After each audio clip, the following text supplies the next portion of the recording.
L/2 centimetre में मतलब 4/5, तो 4L/10, 3/5, तो कितना 3L/10। और जब ये 53 डिग्री पे आ जाए, अरे तुम्हारी तो जब ये 53 डिग्री पे आ जाएगा तो वैल्यू हो जाएगी 3L/2 इंटू 4/5, यानी कि 4L/10, मतलब सेंटर नीचे आया L/10, मतलब ओमेगा की अगर बात करी जाए तो लिखा जाएगा हाफ आई यानी कि ml²। अरे भाई साहब बातें नहीं, ml²/3 omega square equals to half I omega square equals to mg L/10, mg, मुझे लगा है तुम्हें आया mg L/10, सब लोग ठीक, मैंने ही बोला ठीक। तो m ने m को मार दिया, m ने m को, बहुत बढ़िया साहब। तो ये अपन l ने l को मार दिया, तो ओमेगा की वैल्यू कितनी आई 3g/5l का रूट। बोल यस और नो। अच्छा जब अपन 53 डिग्री पे होंगे तो क्या अल्फा होगा, ये बताना कोई खास बात नहीं है। अगर अपन ध्यान देखें तो अपन ऐसे देखें तो इधर लग रहा होगा mg, बातें इतनी करते हो ना तुम लोग, शर्म नहीं आती बिल्कुल, नालायक कहीं के। ये 37, ये कितना 53, तो ध्यान से देखो तो mg का इधर कंपोनेंट mg cos 53 की वैल्यू 3/5, तो इधर आया 3mg/5, इधर आया 4mg/5। देखना कैलकुलेशन कोई गलती नहीं करूं, आपके सामने सवाल कर रहा हूं। तो टॉर्क आया 3mg/5 into L/2 equals to ml²/3 into alpha. बोल यस और नो। m ने m को, l ने l को मार दिया, 3 3 जा 9, 9g/10l इक्वल्स टू अल्फा। बोल यस और नो। तो ये अल्फा निकल आया, ओमेगा निकल आया। अब अगर हम बात करें तो हमारे इस पर एक 4mg/5, 3mg/5 इधर, एक n1 इधर और एक n2 इधर, ये हमारा इसका FVD डायग्राम है इसका। और अगर हम बात करें इसके एक्सलेशन के तो इसके दो एक्सलेशन है, वन इज ए टेंजेंशियल जो कि होगा अल्फा L/2, जो क्या होगा अल्फा L/2। अल्फा L/2 का मतलब 9g/20, 9g/, अरे अल्फा L/2 नहीं आया। और एक होगा ए रेडियल जो होगा ओमेगा स्क्वायर L/2, कितना होगा ओमेगा स्क्वायर की वैल्यू है 3g/5l, omega square L/2, l ने l को मार दिया 3g/10, कितना, तो ये ए टेंजेंशियल आ गया, ये ए रेडियल आ गया। बेसिक इक्वेशन से अगर चलें तो इक्वेशन लिखी जाएंगी 3mg/5 माइनस n1 बराबर मास इंटू 9g/20। अरे कभी तो हाँ ना बोल। तो n1 की वैल्यू आई भाई साहब 3 4 जा 12, 12 माइनस 9, 3mg/20। अरे कभी तो हाँ ना बोलो। तो मेरे हिसाब से n1 की वैल्यू आई 3mg/20। सही बोल रहा हूँ क्या? और अगर n2 की इक्वेशन लिखना चाहो तो लिखा जाएगा n2 माइनस 4mg/5 बराबर mass into acceleration radial that is 3g/10। तो ध्यान से देखो तो n2 के लिए हो गई 4 2 जा 8, 8 3 जा 11 mg/10, 11 mg/10। ये आंसर है, ये आंसर है। अब देखो सब आ गया इसमें। एंगल से छोड़ो, एंगल पे बताओ a radial, a tangential, normal, alpha, ये वो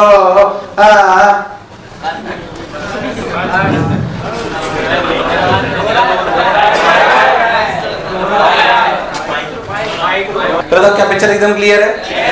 मेरा प्रश्न ये है कि अगर आप रॉड में कहीं पे भी कुछ भी पूछ लिया जाए तो हमें कोई कष्ट नहीं है। इधर से छोड़, उधर से छोड़, ये कर, वो कर, अल्फा, AT, AR, मुझे 1% कोई कष्ट नहीं है। अच्छा रॉड के अलावा मैं तो कह रहा हूँ कोई और चीज भी अगर अपने को छोड़ दी जाए तो भी अपने को नॉर्मल रिएक्शन वगैरह सब निकालनी आनी चाहिए। जैसे सिर्फ बता रहा हूँ, जहाँ टाइम पास नहीं करते।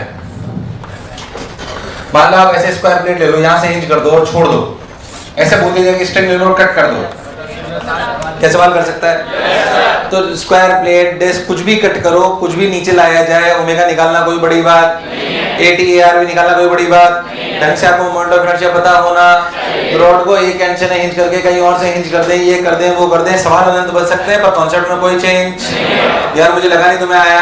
तो रॉड वाले सवालों में अपने को कोई दिक्कत नहीं है। नेक्स्ट वैरायटी लिखो पुली ब्लॉक सिस्टम। नेक्स्ट वैरायटी लिखो पुली ब्लॉक सिस्टम।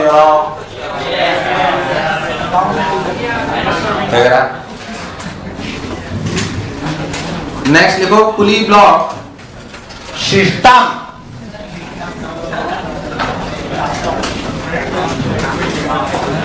नेक्स्ट देखो पुली ब्लॉक सिस्टम, समझे अच्छे से। पुली ब्लॉक क्या, एटवुड मशीन आप लोग जानते हैं? उसको थोड़ी सी फील कर लेते हैं एटवुड मशीन को। किसको? एटवुड मशीन जो आपने अभी तक पढ़ी थी, एटवुड मशीन में सिंपल एक पुली, दो ब्लॉक हुआ करते थे। हम सब लोग उसको बहुत अच्छे से जानते थे। ध्यान से देखो तो हम बोलते थे ये M1 ये M2। अगर M2 ग्रेटर देन M1 है तो भाई साहब ये नीचे की तरफ, इधर की तरफ जाएगा, कोई बुराई वाली बात। यहाँ पे टेंशन T, यहाँ पे भी टेंशन T, कोई बुराई वाली बात नहीं। अपन लिखते थे M2G - T = M2A बराबर। एक और इक्वेशन लिखते थे T - M1G = M2A। Net pulling method से करो तो M2G - M1G / M1 + M2G।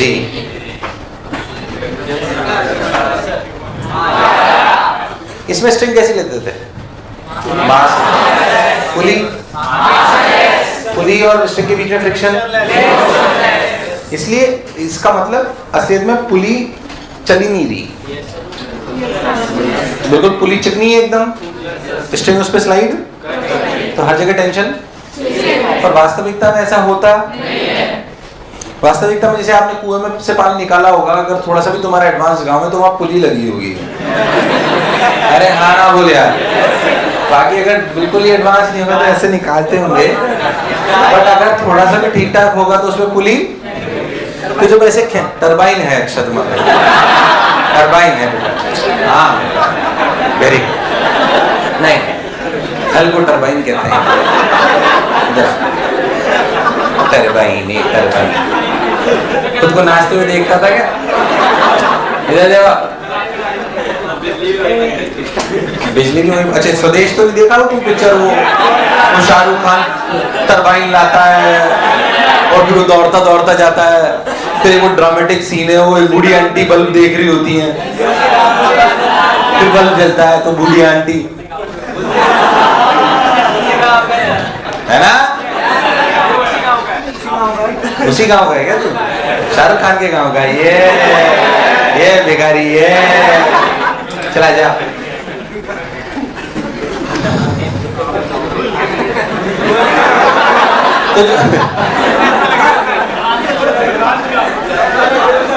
तो जो गांव होता है उसमें वो पुली लगी होती है, तो जो, अरे यार प्राण दो यार।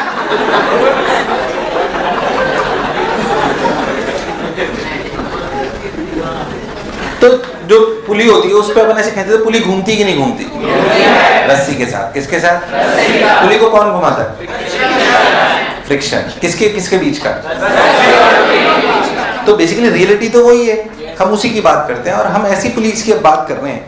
हम थोड़ा सा अब जो हम पढ़ रहे हैं उसमें ये तो मासलेस ही लेंगे हम, इसमें कोई चेंज नहीं करेंगे। वास्तविकता में प्रैक्टिकल लाइफ में भी रस्सी का मास जो वेट होते हैं उनके कंपैरिजन में कोई खास, तो ये प्रैक्टिकल सवाल बन जाते हैं, कोई खास बात नहीं है। और अपन जो पुली वाली ले रहे हैं, पुली ले रहे हैं मास वाली। कौन सी वाली? Pulley with mass and friction.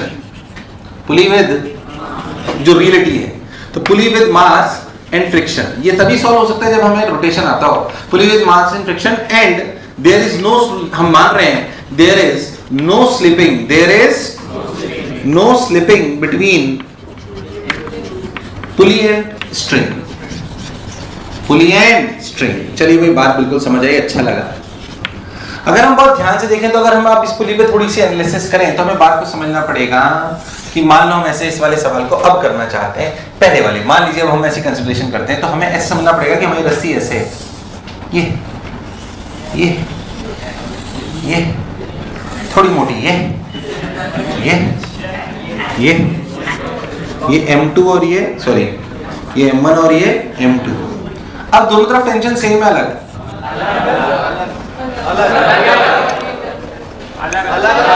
Massless है स्ट्रिंग।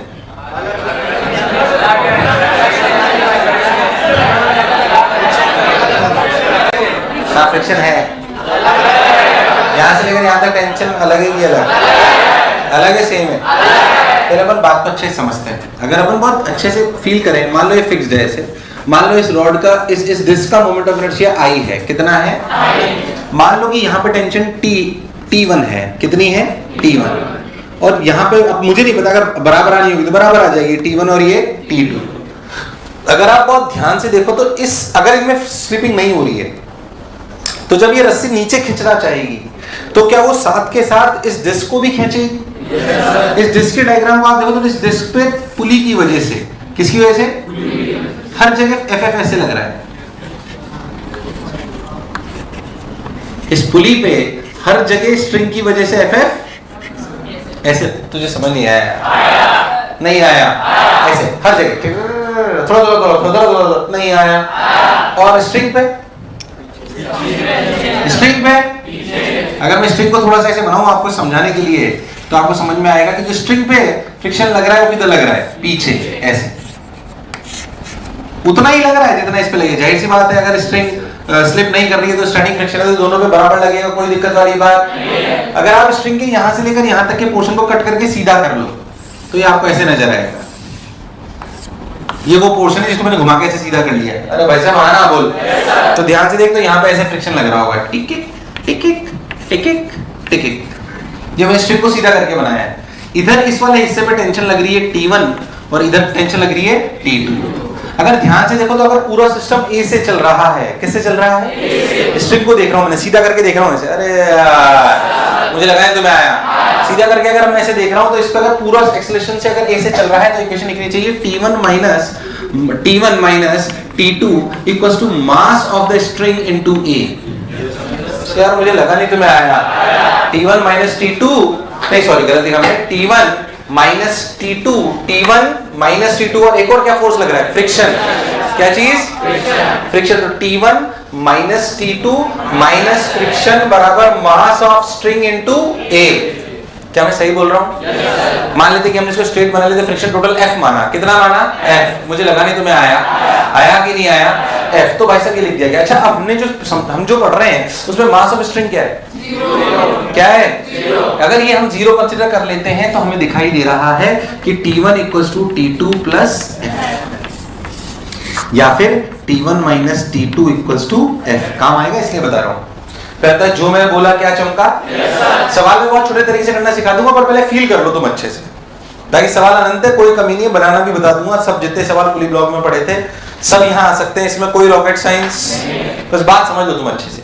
तुमने लिखा T1 minus T2 equals to F। बोलो क्या यहाँ तक पिक्चर क्लियर? अरे कोई बुराई? सोच लो। बहुत बढ़िया साहब, ये बात हमें बहुत अच्छे से समझ आ गई। अब हम अगर छोटी छोटी बातें और देखें, अब ध्यान देखो आपको दिखाई दे रहा है कौन बड़ा है? T1 T2 बहुत सुंदर। क्योंकि अब ये भी समझ में आ गया T1 T2 अलग है, तो इसमें इक्वेशंस कैसे बनेंगी? देखो एक A इधर, एक A इधर। भाई जाहिर सी बात है कंस्ट्रेंट है तो इसका A होगा तो इसका, क्योंकि स्ट्रिंग टूट पर वेरिएबल अब 2-3 आ गए, 1 2 और 3। तो जो दो इक्वेशन आप लिखा करते थे M2G minus T1 equals to M2A, इसे M2 लो ना, इसे M1 कंफ्यूज क्यों होते हो?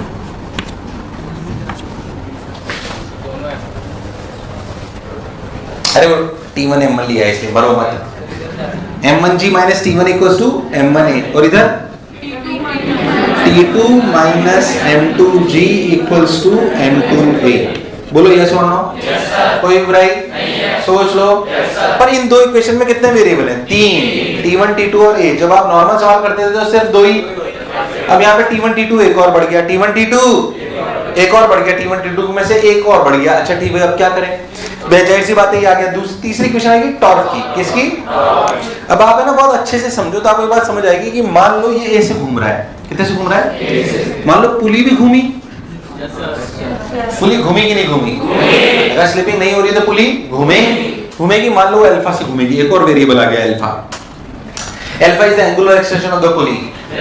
अल्फा इज द, अब बहुत बेसिक से समझना क्योंकि आज तो ये आसान लग रहा है, जब पुली भी चलने लगेगी ना कंबाइंड ट्रांसलेशन प्लस रोटेशन में, तो फिर ये कंस्ट्रेंट का कॉन्सेप्ट अच्छे से समझ में आना। अभी तो नॉर्मल बात है, अपन अल्फा बराबर ए बया रख देंगे तो दोनों बहुत पहले से पढ़ा हुआ है, बट इसे लॉजिक को समझे। अगर पुली ऐसे घूम रही है, बोला गया इनमें कोई स्लिपिंग नहीं है, मतलब अगर आप 2 पॉइंट लो, 1 point A on string and 1 point B on pulley. अरे भाई साहब चलो बोलो पॉइंट A का एक्सेलरेशन कितना? अगर स्लिपिंग नहीं हो रही है तो पॉइंट A और पॉइंट B का टेंजेंशियल एक्सटेंशन सेम होना चाहिए। नहीं आया? ये बात याद रखना क्योंकि अभी तो पुली रुकी हुई है इसलिए कोई दिक्कत नहीं आ रही। जब पुली चलेगी कंबाइंड ट्रांसलेशनल प्लस, पुली चल भी तो सकती है। अरे मुझे लगा तुम्हें आया। पुली चल सकती है कि नहीं चल सकती?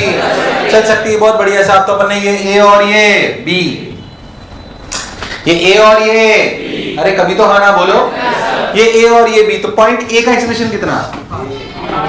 ए कितना? पॉइंट बी का अल्फा आर। पॉइंट बी तो पुली पे है, तो उसको लिखोगे तो पुली के हिसाब से। पुली कितने से घूम रही है?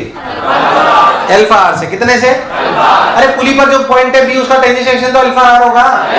और चूंकि कोई स्लिपिंग, तो भाई साहब ये है अल्फा आर और ये है ए, तो क्या alpha r equals to a? Alpha r equals to 1 relation, 2 relation, 3 relation, 4 variable हो चुके हैं अब। ए T1 T2 अल्फा, ए T1 T2 कितनी इक्वेशन आ चुकी? 3। कितनी आ चुकी? अब एक आएगी टॉर्क की, अब एक आएगी अल्फा बराबर, कोई गड़बड़ करिए हमने? अरे सही तो लिखिए। खैर, तो ये रिलेशन अपना नॉर्मल उस कंस्ट्रेंट से आया। अब देखिए, अब सिर्फ और सिर्फ पुली को देखो। पुली पर कौन सा फोर्स है जो घुमा रहा है? फ्रिक्शन। पुली पर कौन सा फोर्स लग रहा है? क्या फ्रिक्शन हर जगह टेंजेंशियल है? मान लो हर जगह DF1, DF2, DF3, DF4, DF5, पर क्या हर जगह DF is perpendicular to R? So the torque of friction is DFR. DF1R, DF2R, DF3R, DF4R, तो टोटल क्या है? FR। टोटल क्या? यार मुझे लगा नहीं तुम्हें आया। तो अगर पुली पे टॉर्क की बात करें तो लिखा गया F into R। F into, यार मुझे लगा नहीं तुम्हें आया। क्या लिखा गया? F into R। F into R is a torque on the pulley, yes or no? Yes sir। ये friction static kinetic? Static. F into R बराबर I अल्फा। अब तू ध्यान से देख, तो F की वैल्यू T1 minus T2 है। क्या है? तो इक्वेशन आ गई T1R minus T2R equals to I alpha. अब बात को समझना अच्छे से। जब हम सवाल करते हैं तो हम इतनी लंबी कहानी नहीं सोचते, हम सिंपली ये सोचते हैं कि ये T1 है और ये, तो ये इक्वेशन तो लिख ही लेते हैं। अगर सिंपल पुली है तो भाई साहब अल्फा बराबर A by R, अल्फा बराबर, और किताबों में डायग्राम में ऐसे समझा देते हैं सिंपली कि देखो इस पुली पे T1 का टॉर्क किधर लग रहा है? T1 into R अंदर, T2 into R बाहर। अरे भाई साहब तुझे समझ नहीं आया। नॉर्मल तरीके में समझाने का तरीका वो क्या है? देखो T1 का टॉर्क किधर किधर? T2 का, तो T1 R माइनस वो इक्वेशन। पर क्या टेंशन के टॉर्क की वजह से चल रहा है? किसके टॉर्क की वजह से चल रहा है? हाँ, हम सवाल करते वक्त इतनी आसानी से ही सोचेंगे अलग बात है, पर हमारे मन में इतनी कहानी होनी चाहिए। ये कहानी सिर्फ इसलिए सुनाई है ताकि आपको फील, बाकी सवाल की इक्वेशन तो मैं डायरेक्ट लिख दूंगा, इसमें डायरेक्ट समझा सकता था, तेरे को इतनी कहानी समझाने की जरूरत ही नहीं थी मुझे। मैं तुझे बोलता देख T1 का टॉर्क किधर? T1 into R किधर? बोल T2 का किधर? T1 into R minus T2 into R बराबर I अल्फा। पर वो T टॉर्क नहीं लगा रहा है, कौन लगा रहा है? तो T1 minus T2 F आ जाता है अंदर, इसलिए। अरे भाई साहब हाँ ना बोल। हाँ, हम सोचेंगे वैसे ही, वो बात अलग है सवाल करते वक्त, पर हमारे जहन में ये पूरी कहानी होनी चाहिए जो तुम्हें दूर दूर तक समझ आई कि नहीं आई? अरे सोच लो।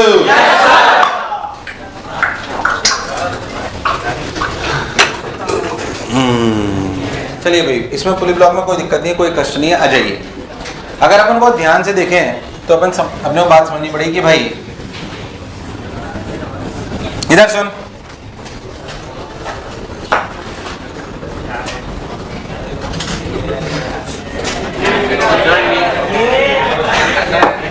चीटा गिर गया,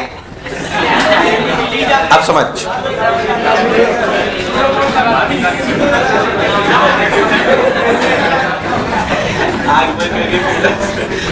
सिंपल सवाल, मान लो मैं आपको बोलूं कि M1 मास है, ये M2 या कुछ भी ले लो डेटा यार, ये 4 किलो ले लो, इसका moment of inertia 2 kg metre square ले लो,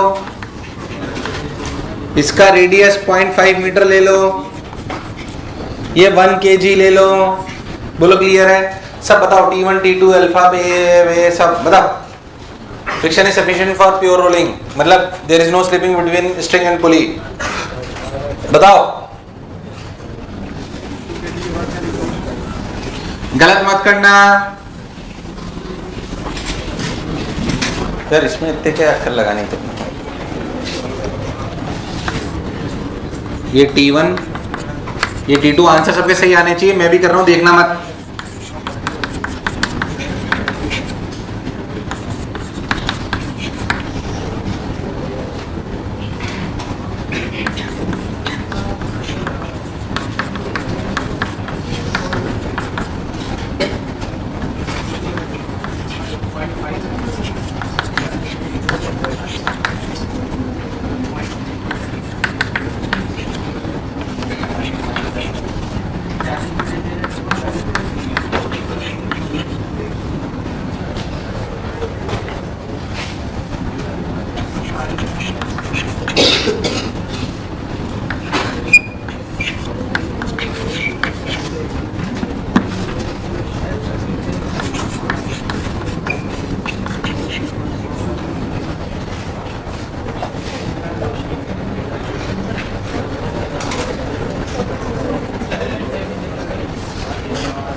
वैसे भी सिंपल सवाल है, डू इट।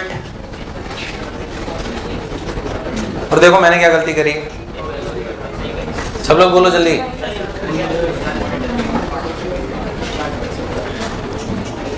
सिंपल इक्वेशंस लिखी हैं एनएलएम वाली, इस पे इक्वेशन क्या लिखोगे?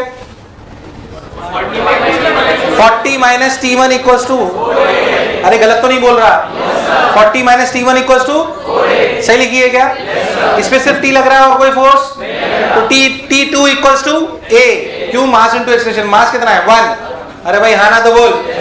पुली पे इक्वेशन लिखोगे, ध्यान से देखो, बिल्कुल वैसे ही, ऐसे देखो जैसे फ्रिक्शन याद करने की जरूरत नहीं। अब देखो इधर लग रहा है T1, इधर लग रहा है T2। देखो क्या T1 का टॉर्क है T1 इंटू आर अंदर, और T2 का टॉर्क है T2 इंटू आर बाहर। तो क्या T1 into r minus T2 into r बराबर आई अल्फा? और अगर आपने फिक्स पुली है तो क्या alpha equals to A by R? क्या alpha equals to A by R का मतलब A बाई 0.5 मतलब अल्फा इक्वल्स टू 2 है? अरे कभी तो हाँ ना बोल। तो T1 into 0.5 minus T2 into 0.5 equals to 2 alpha, 2 alpha की जगह 4 है, बोल यस और नो। तो T1 minus T2 equals to half इधर से लेकर तो बन गया 8 है। कितना बन गया? यहाँ से T1 के लिए लिखी 40 माइनस 4 है, यहाँ से T2 के लिए लिखी A, तो भाई सब ये आया A equals to 40 by 13, A equals to 40 by 1 you will get A। क्या T1 T2 अल्फा निकालना बड़ी बात? खेला खत्म। खूब सवाल, जितने सवाल तूने पुली ब्लॉक में करेंगे सब यहाँ आ सकते हैं। क्या है उनमें?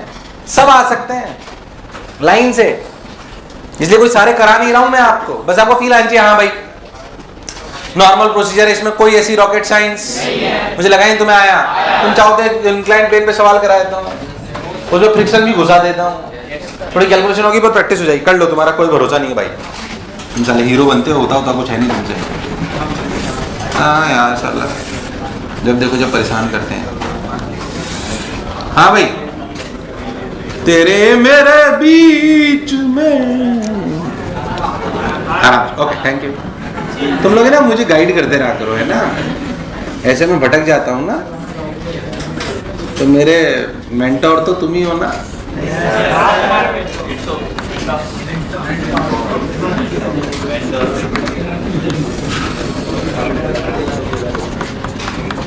हाँ भाई मान लो ये है 10 किलो, ये है 2 किलो, यहां पे दोनों जगह फ्रिक्शन है 0.1, कितना है 0.1। इसका moment of inertia 2 kg metre square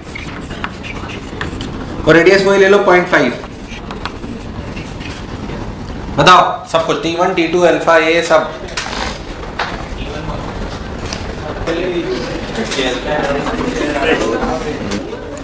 मैं भी करता हूं, जो कर ले वो देखना, मैं कोई गलती नहीं करूं।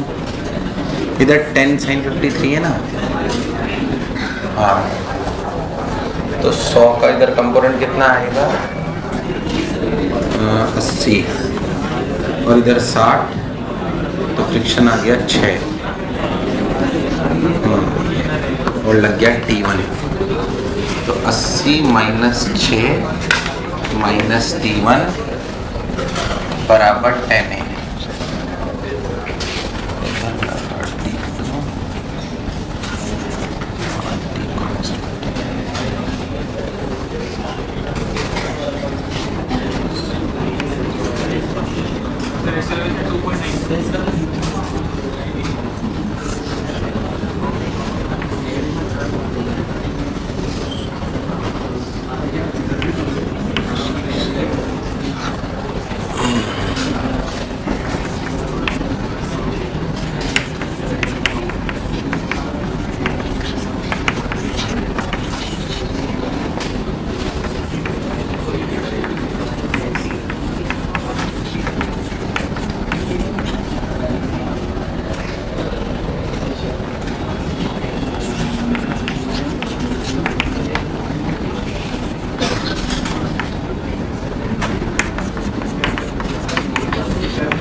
देखो मैंने सही कराया क्या?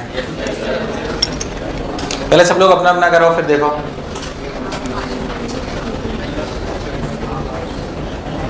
भाई 80 इसका 60 होगा, 60 इंटू 0.1 का फ्रिक्शन 6, इधर चला तो इधर लगा 80 mg sin 30 यानी कि अपना यहाँ 100 इंटू इसका कंपोनेंट 80, 80 माइनस 6 माइनस T1 बराबर 8 इंटू 10 इंटू ए। बोलो सही लिखा है क्या?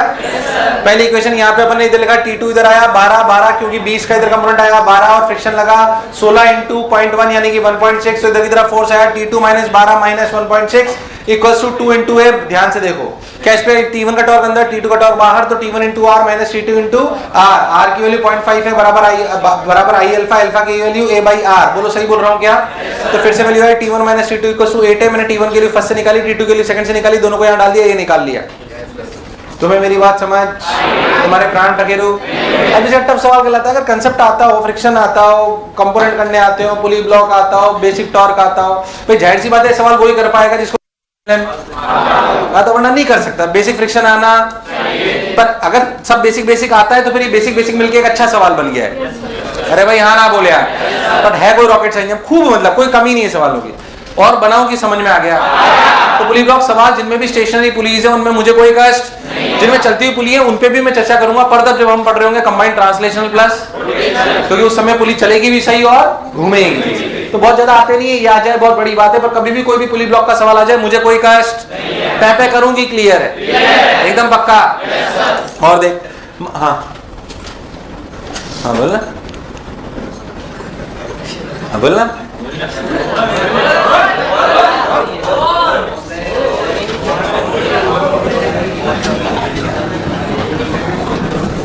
बोल बेबी बोल, रॉक एंड रोल, सारी दुनिया है गोल, डिस्काउंट।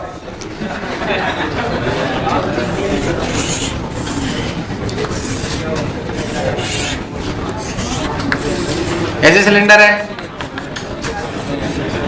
मास m, रेडियस r, इस पे एक स्ट्रिंग बांध दी ऐसे,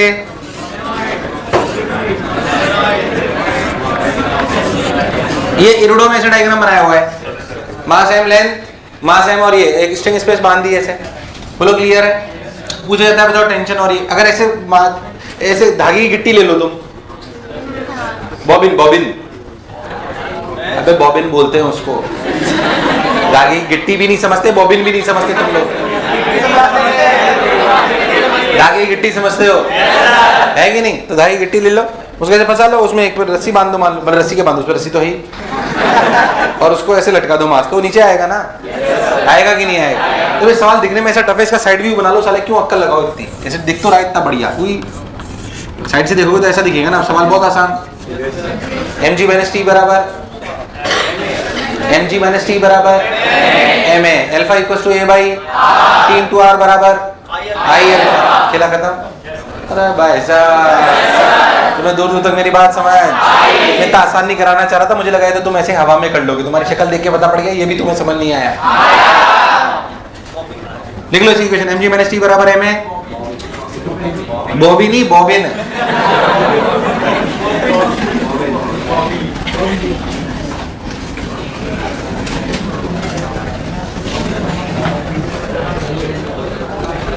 हाँ भाई mg माइनस टी बराबर है में T into r equal to I alpha, alpha equal to a by are.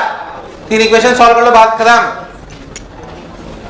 अब देख, तेरे बीच में कैसा है ये बंधन अनजाना,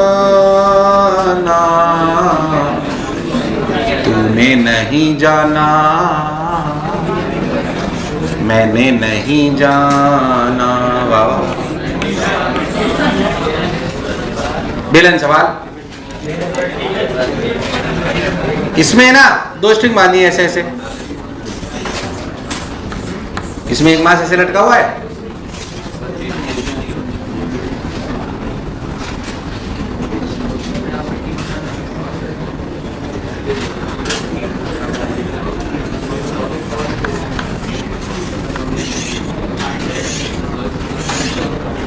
ये रेडियस R1 और ये रेडियस R2, और ये मान लो ऐसे M1 और ये M2, और m1 ग्रेटर देन m2 मान लो, और मान लो इस पूरे सिस्टम का मोमेंट ऑफ इनर्शिया इसके अबाउट i है, इसके अबाउट i है। बोलो क्लियर है? एक ही सिस्टम में एक पतली गिट्टी पे बंधा हुआ है रस्सी और एक मोटी गिट्टी पर, दोनों अपोजिट साइड है। समझ में आया? चलो इसका साइड व्यू बना दो, बहुत आसान लगेगा। देख,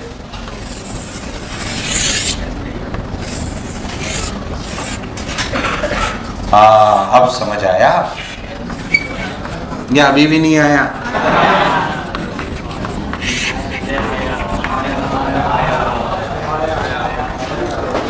नहीं आया? आया कि नहीं आया? अब बताओ। वेरिएबल सुन, पहले तो कितने वेरिएबल, ये भी सवाल है, कितने वेरिएबल?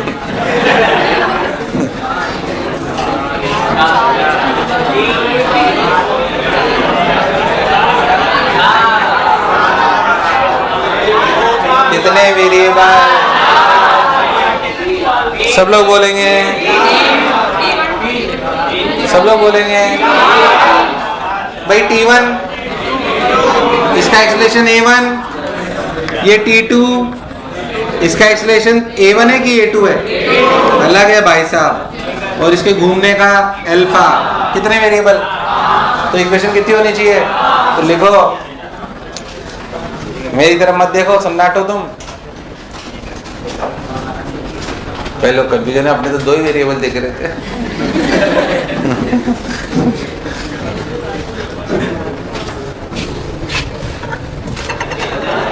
दो तो बिल्कुल ही सिंपल है। m1g minus T1 equals to m1a और T2 minus m2g equals to m2a।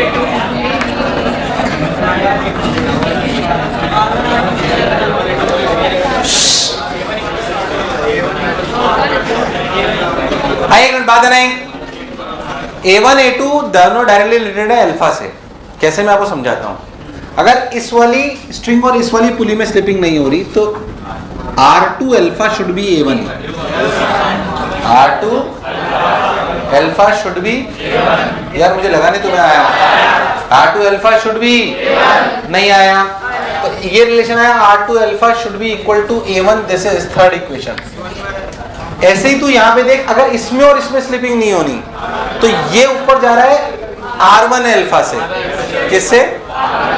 क्या R1 alpha should be equal to A2?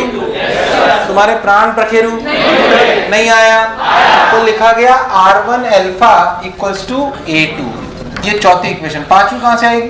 Torque. क्या इस पूरे सिस्टम पे T1 का टॉर्क लग रहा है T1 R2 minus T2 R1 equals to I alpha. कितनी इक्वेशन? वेरिएबल कितने? सॉल्व कौन करेगा?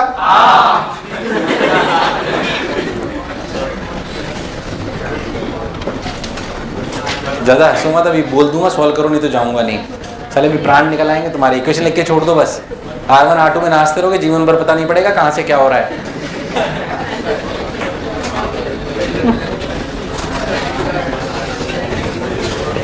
आइए इस वैरायटी के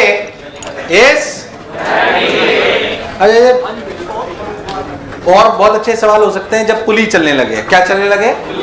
पुली चलने वाली बात बंद कर रही है, या थोड़े बहुत बेसिक एनर्जी के अंदर। जैसे मान लो मैं आपसे एक सवाल पूछूं, बात नहीं फिक्स पुली पे, और बेसिक सवाल सुन। मान लो कि आपने किसी पार्टिकल को ऐसे छोड़ दिया, बोलो क्लियर, ये मास है, इसका मोमेंट ऑफ इनर्शिया दिया हुआ है, आर बार दिया हुआ है, सब कुछ दिया हुआ है। बताओ जब ये H नीचे गिर जाएगा तो ऊपर ओमेगा क्या होगा? क्या सवाल कर सकता है? Decrease in potential is equal to increase in kinetic energy. किसी काइनेटिक एनर्जी, ब्लॉक की पुली की, कि दोनों की? नहीं आया? क्या सवाल कर सकता है? मैं आपसे बोलूं कि ब्लॉक जब H गिर जाएगा तो बताओ क्या ओमेगा होगी या क्या काइनेटिक एनर्जी? क्या आप कर सकते हो? अगर कोई स्लिपिंग नहीं हो रही तो क्या ओमेगा बराबर V/R? ओमेगा बराबर, मुझे लगा नहीं तुम्हें आया। बेसिक से इलस्ट्रेशंस, बिल्कुल इसमें कोई रॉकेट साइंस और ऐसे इलस्ट्रेशंस, और इनका अच्छा वर्जन आएगा जब अपन कंबाइंड ट्रांसलेशनल प्लस रोटेशनल पढ़ेंगे। बट उस पूरी कहानी पे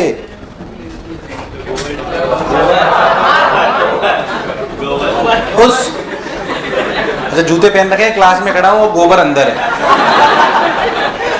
है ना? फिर तो जो मैं बोला चमका, कोई बुराई वाली बात? यहां तक बात एकदम चलिए, बहुत सुंदर। अब अपन जो एक और बात अपने को पढ़नी चाहिए, और भी अच्छी चीजें पढ़ने से पहले, वो है एंगुलर मोमेंटम। क्या चीज? Angular momentum. एक बेसिक चीज अपन पढ़ लेते हैं, फिर अपन उसके इसके साथ कॉम्बिनेशंस के सवाल करेंगे। तो हेडिंग डालें एंगुलर मोमेंटम, हेडिंग डालें एंगुलर मोमेंटम।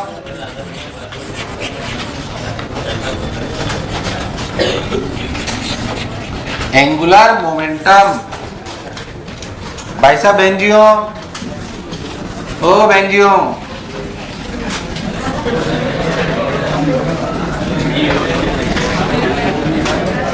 बात नहीं, क्या बात है? Angular momentum, you know. हाँ, तो जो एंगुलर मोमेंटम है, क्या है? बेसिकली मोमेंटम पढ़ा दिया सेंटर ऑफ मास में। P बराबर mv, P बराबर, मैं आपको एक चीज बता चुका हूँ, P बराबर mv में P बराबर v is the velocity of, अगर बॉडी कोई घूम रही हो, चल रही हो, तो उसका जो मोमेंटम लिखा जाता है, पहली बात आपको बिल्कुल 110% क्लियर होना चाहिए कि अगर कोई भी बॉडी चल रही है और घूम रही है, खैर अभी मैं इसमें ज्यादा चर्चा नहीं करना चाहता, बस याद रखना कि P बराबर mv, P बराबर v इज, बोलो क्लियर है एकदम, कोई बुराई वाली बात? सोच लो। अब अपन क्या, मैं इस पे चर्चा बाद में करेंगे। तो अपना मोमेंटम ये है। एंगुलर मोमेंटम को कैसे से डिनोट करते हैं? एल से। किससे? L vector. कौन सा vector? L vector. L vector से अपन डिनोट करते हैं। अगर अपन बहुत ध्यान समझे तो एल वेक्टर होता क्या है? घुमाऊ इफेक्ट ऑफ मोमेंटम। घुमाऊ इफेक्ट ऑफ, सिंपली वहीं से आता है। कहां से? जैसे अपने टॉर्क में क्या पढ़ा था? घुमाऊ effect of force, R cross F. R cross, यहां पे क्या है? Angular momentum is simply R cross P. P is what? Linear momentum. एक अपन ने टायर बना रखा है ना विद रस्सी, वो कहाँ है? कॉर्पोरेट में। तो अब वो मुझे ना एक बार इस क्लास में चाहेगा, एक बार उस क्लास में चाहेगा, एक बार उस क्लास में चाहेगा। L vector equals to r cross p. L vector equals to r cross, सबने बोला ठीक, मैंने ये बोला। P is what? अब लॉजिकल बात है कि अगर अपना जो लीनियर मोमेंटम वो क्या है? वो है आर क्रॉस एम वी। अगर मास वास सब कांस्टेंट है तो क्या m r cross v. So linear angular momentum का रियल फॉर्मूला है this, m r cross v. M r cross v. मैं आपको यहाँ से चलो प्रूफ भी बताता हूँ टॉर्क वॉर्क का, ताकि आपको फील आ जाए। ध्यान से बोलो, टॉर्क क्या होता है? DL vector by d. अरे क्या होता है? देख, डीएल एल वेक्टर क्या है बेसिकली? एल वेक्टर है r cross p. R cross p, r cross p. ध्यान सुनना आप, अगर डी बाई डी टी इसको लिखना है तो देख, सबसे पहले आर वेक्टर को डिफरेंशिएट कर लो, तो लिखोगे d are vector by d t cross p vector plus r vector cross d p vector by d. अरे भाई हाँ ना तो बोल। अरे कभी तो हाँ ना बोलो। What is DP vector by D? Force. तो R cross F is what? Torque. अरे भाई साहब, वो इंटररिलेटेड है? नहीं आया। तो जब अपन लाए थे ना बेसिक डेफिनेशन ऑफ टॉर्क बराबर डीएल वेक्टर बाई डी है। क्या है? जैसे फोर्स बराबर डीपी वेक्टर बाई डी, तो वैसे तो ये तो हो गया आर क्रॉस एफ। तो ये जीरो कैसे हुआ? ध्यान से, D are vector by D is velocity vector, और पी होता क्या है? M V vector. तो V cross V, V cross V. तुम्हें बात समझ? अरे D are vector by D तो वेलोसिटी है, और पी में क्या है? M V. अरे क्या है? तो वी क्रॉस वी क्या हुआ? जीरो। तो ये टर्म क्या हो गई? जीरो। तो भाई साहब उधर आ गया आर क्रॉस एफ। क्या आ गया? R cross F. तो टॉर्क का फॉर्मूला जो आप पढ़ते हो ना आर क्रॉस एफ, वो बेसिकली उस बेसिक से आता है। टॉर्क बराबर d l vector by d. Torque बराबर, मुझे लगा ही नहीं तुम्हें आया।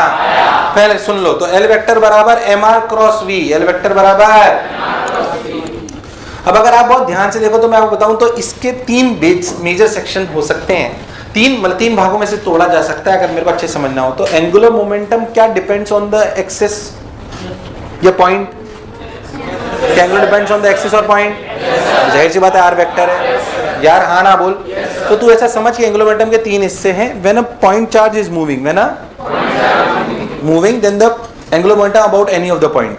तो सिंपली मान लीजिए कि कोई भी पॉइंट है जो ऐसे चल रहा है, कोई भी पॉइंट है जैसे चल रहा है v से जिसका मास m है और किसी भी पॉइंट के अबाउट आपको उसका एंगुलर मोमेंटम लिखना है, सपोज अबाउट दिस, तो angular momentum about O is लिखा जाएगा सिंपली mr क्रॉस v, जो आपने फॉर्मूला अभी पढ़ा। अगर ध्यान से देखो तो आप मेरी पुरानी बातों को याद करो तो इसे 3 तरीके से लिखा जा सकता है, mr परपेंडिकुलर v या फिर mr v परपेंडिकुलर। तुम्हें समझ नहीं आ रहा मैं कर क्या रहा हूं? ये तब आप यूज करोगे when a particle is moving, and it is a point charge and it is a point mass and it is a point mass। तो आप फॉर्मूला यूज करो mr क्रॉस v और mr परपेंडिकुलर v और mvr perpendicular. क्या ऐसा हमने torque में भी करा था? जाहिर सी बात मैं मान के चल रहा हूं कि आपको क्रॉस प्रोडक्ट की डायरेक्शन निकालनी आती है। r वेक्टर का हेड वहां पर होगा जहां पर क्या पॉइंट होगा, जहां पर पॉइंट होगा यानी कि जहां पे मास होगा, और टेल वहां पर होगी जिसके अबाउट आपको एंगुलर मोमेंटम निकालना होगा।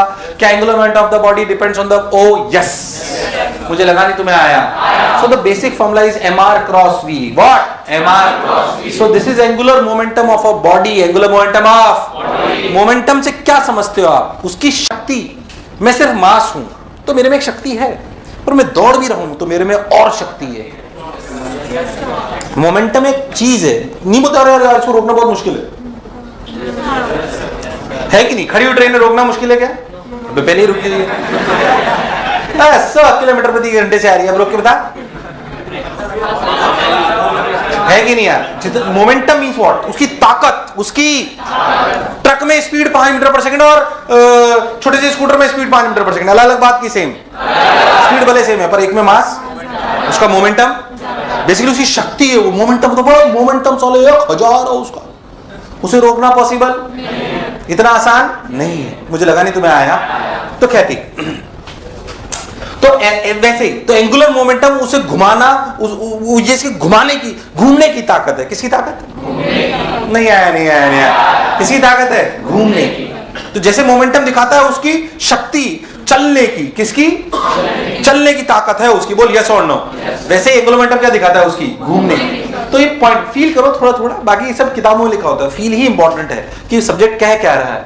तो mr क्रॉस v, अगर पॉइंट मास हो तो उसको ऐसे सिंपली निकाल लिया जाता है, उसमें कोई खास बात नहीं है। आपके लिए या तो इस तरीके के सवाल आएंगे या आपके लिए सवाल आएंगे, suppose you have a rigid body and it is fixed about a axis and it is rotating with omega and it is rotating with, बोल यस और नो। या तीसरे सवाल होंगे जिसमें चल भी रही होगी और वो अपन अभी नहीं पढ़ रहे।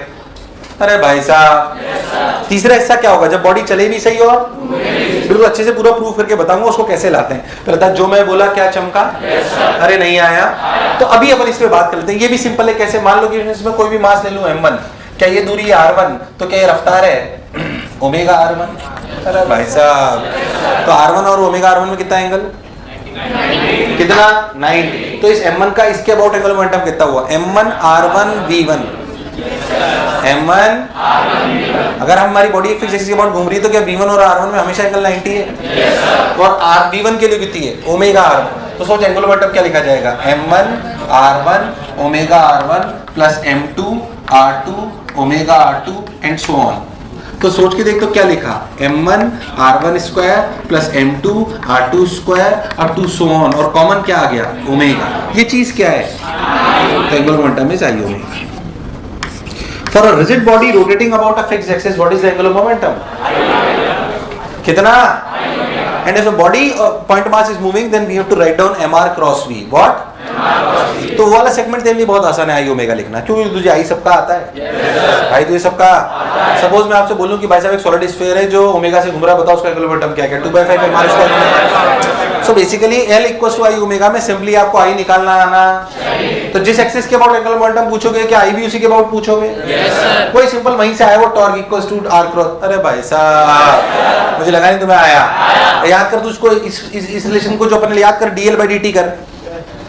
मैं torque equals to I alpha लाया था ना, जो मैं उलझुल तरीके से लाया था, तो और अच्छे तरीके से देख ले। यहाँ पे dl/dt कर, आई तो कांस्टेंट है। What is d ओमेगा/dt? क्या चीज? अरे हाँ ना बोले यार। तो अगर इसे डिफरेंशिएट कर लो तो dl/dt equals to i d omega, and what is dl/dt? dl/dt is torque equals to I alpha. So मेरा बॉडी